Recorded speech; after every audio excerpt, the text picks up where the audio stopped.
As the Ottawa 67's prepare for their second round playoff series this week, the team continues to feed its social platforms with these engaging and entertaining updates. There's the thread on the piles and piles of food that a team of young men eats in a day. You have the locker room shots of the players right before showtime, with also a cuddly golden retriever as well. The team has boasted some big social media wins this season, wins that fueled bigger crowds, and many are saying a renewed image. Joining me now to talk about how they did it, 67's digital coordinator, Jacob Kelly. Hi there. Hi, how you doing?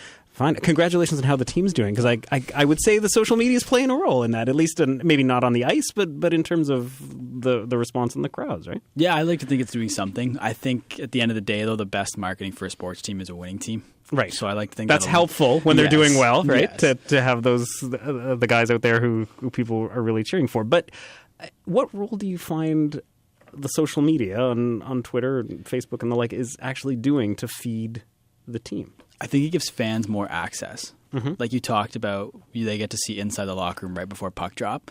And unless you're watching on like a big game where you get cameras in like locker room before the game, you don't usually get that. So we can kind of peel back the curtain a little bit and give people access and viewpoints they don't normally get.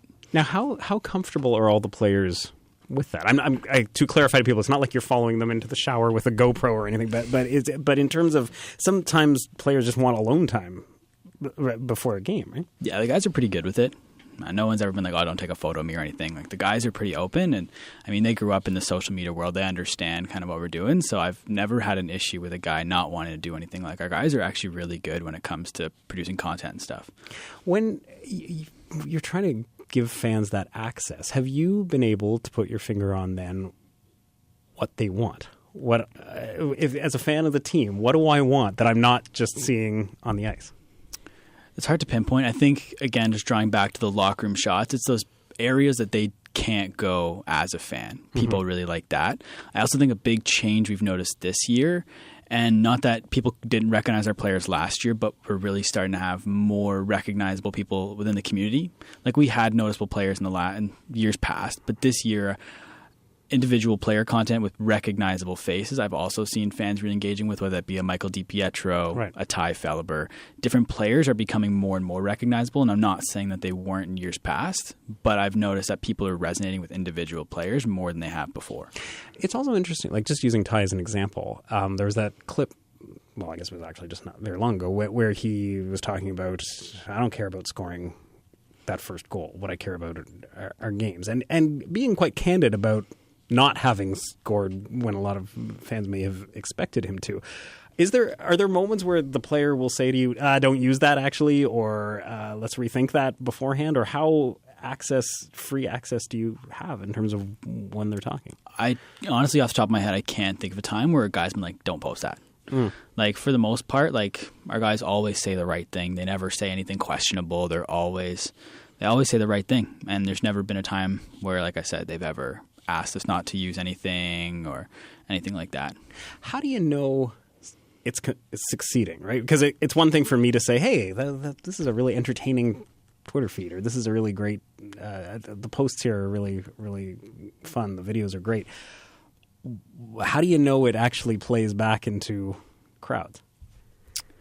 That's a hard one to pinpoint exactly. Of course, we can go deep into the analytics sides and everything and see how that's doing. We can also, I think where you see a lot of success is when you use your Facebook ads, and you can, like, Facebook provides such a deep suite of analytics that you can really see a correlation. But it's also just, I think engagement is big, and in-game engagement as well has gone up. I know Instagram specifically, I'm not 100% exactly what we started the season on, but I'm fairly certain we've more than doubled our Instagram following this season. I could be a little bit off on that number, but I think our engagement's up across the board as well. So everything's just analytic-wise, if we got really down into it, we could see that correlation. But just speaking off the top of my head, from an engagement standpoint, it's a lot higher than previous years. It's a really interesting point that you make, that the best thing to sell the team is that when the team is winning. So when the team loses a game, hasn't happened much with the 67's, but if they have an off game, what's your strategy then at the point where, how do you spin that in terms of social media that you can't ignore what just happened? Nothing to see here. Please just join us again in the next game. What do you do? I don't alter it too much. Like, I mean, when it comes to a win, I might be a little bit more excited when it comes to what I'm writing copy and stuff and different captions. When it comes to a loss, it's not like you can hide it. Losses are going to happen. Mm-hmm. So I continue to roll out the content we would normally roll out, maybe limiting a couple posts here and there. But for the most part, it's pretty similar. I might just not have the same excitement or amount of emotion as I do with a loss, obviously, because you don't want to be excited when the team loses. But in a 68-game season, you know losses are going to happen and you can't avoid them. So I don't want to hide that. You can't hide it. Yeah. So I just go about business as usual and just, like I said, not as much excitement and emotion in a loss, of course. One of the campaigns that we were really struck by was the Office campaign, the Dunder Mifflin campaign, where you guys recreated the opening credits, the Office frame by frame.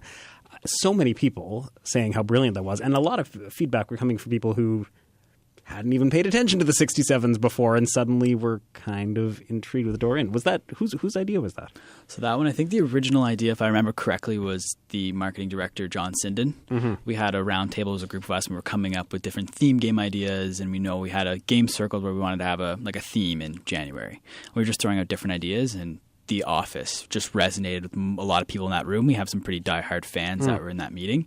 And we kind of started spitballing different ideas around what we could do with that game and what it would look like from an in-game presentation and how it would look on social.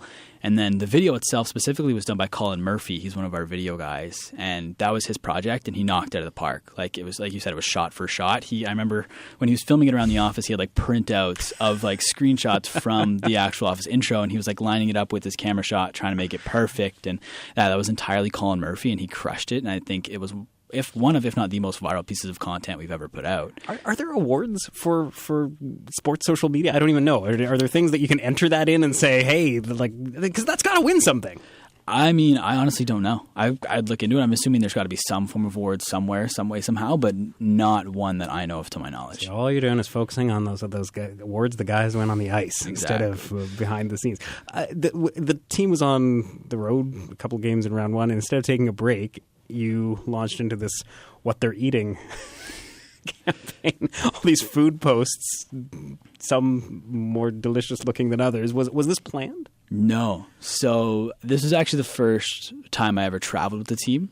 Because, again, 68-game season, that's being away from home a lot. So I don't travel during the regular season. And I remember just sitting down at the first dinner there. I think it was all-you-can-eat sushi. And I remember being like, I bet you people would really like to see what these guys are eating.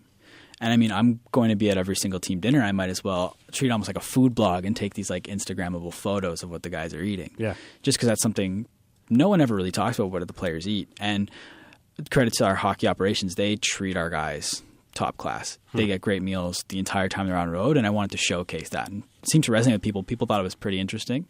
So something I want to try out. Like, give me a sense of when a campaign like that has been worth it in terms of, is it a certain number of comments? Is it a certain level of commentary that comes back? I just look at engagement as a whole. Likes, retweets, comments back, and consistency of likes too. It's not like the first post we did got like 40 likes on Twitter and then the next one only got 2. I mean, they were like, again, Twitter's a weird one. That's like the one-hit wonder of social media. Yeah. And Twitter's a weird one where it's not like Instagram, where our Instagram consistently gets over 500 likes on the norm, whereas Twitter you don't see as high a like number. But it was just relatively good numbers for Twitter, just consistently. It wasn't just a one-off piece. Like, people were engaging with it throughout the entire road trip for the most part, and so that's when I knew it was resonating pretty well. Who are the social media stars on the team? Because, I mean, it's one thing to be the star who's on the ice or the star who's recognized for his on-ice abilities or what he does in the community. But social media alone, who's the star? Can you just explain that a little bit more? Like their own personal social media or like... people? Yeah, the guys who are already coming into it with their game. That's a tough one to pin down. I know Michael DiPietro was very highly engaged on social. I think he removed everything, though. He's not on social at all anymore. Okay. But I know around the time he was doing World Juniors and stuff, like, he was getting highly engaged, obviously being on the World Junior team. And then he put out that really good message after the team got eliminated. And that went pretty viral on its own. It was getting picked up by TSN and stuff like that. And he was doing really well. A lot of guys, I find, they don't try to get too invested into social media just because they like to focus on the ice and they don't like the distraction. They'll post a couple times a season, but a lot of our guys, they don't like go all out on social. They focus more so on the game on the ice. When DiPietro says, "Okay, I'm stepping back," though, does your heart sink? Does your He didn't put out like a formal announcement or anything. I just remember I went to tag him in a tweet at one point, and I couldn't find his Twitter, and I was like, maybe it must be gone. And I've noticed people tag his old Twitter account, and I click on it, and it's definitely not him anymore. So it's not like he made it a very public thing that he's didn't talk to the digital coordinator of his team that he was quitting Twitter. This is the scandal. This is what we've got to go with now. So big plans for this week? Just keep pushing. We have 2 games this weekend. We play Friday night at 7 and Sunday at 2 o'clock. We've also got, now it's not me specifically, but Fury play on Saturday. Right. And at the same time, around the same time, is the OHL draft. So a lot of stuff is just going to be around games 1 and 2, and then on Friday, Sunday, and then Saturday I'll be doing the OHL draft. Okay, so we'll be watching to see exactly how exhausted Jacob Kelly is by Tuesday. Thank you, sir. Thanks for coming in. Jacob Kelly, digital coordinator for the Ottawa 67's. He also hosts a podcast and video blog called My Social Life. We'll send out a link from CBC all in a day.